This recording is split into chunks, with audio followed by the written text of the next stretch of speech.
Не стигна ронденденската торта и подароците подготвени од 66 годишниот Љубен од Делчево за девојчето за кое со покојната сопруга како згрижувачко семејство се грижеле скоро 8 години. Вратата на малиот групен дом каде е сместено девојчето по смртта на носителот на згрижувачкото право, сопругата на Љубен, остана затворена за овој човек кој сакал да го изненади девојчето кое полнело 11 години. Ние се вративме од таму со тортата, се вративме назад, со сите подароци се вративме и за да биде целата беја, тортата ја испуштивме, падна и ја фрливме. Ето, тоа е тоа.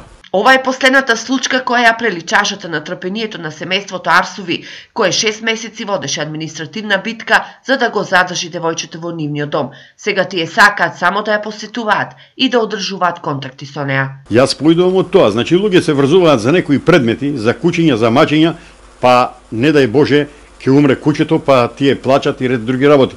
Еве се дешава негде, некое куче ќе го отруват, одма на пресконференција Анима Мунди, прашина се дига и така натака и така натака. Јас сметам дека на детето му се ограничени сите детски права.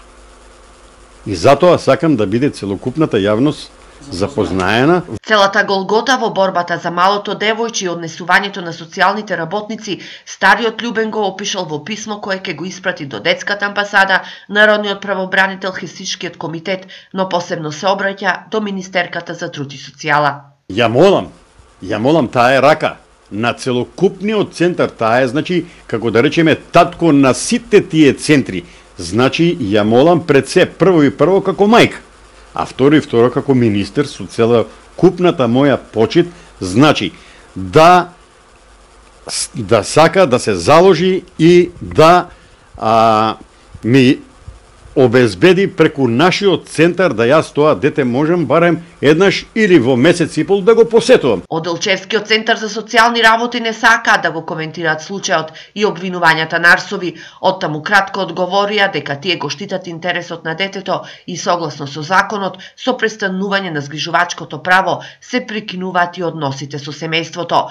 Но за малечката останува и пораката од незиниот поранешен згрижувач, испратена од незината соба полна со играчки, дека таа има кај да се врати. Кога ќе наполни 18 години, јас не знам дали ќе дочекам, ама вратата ќе му биде отворена.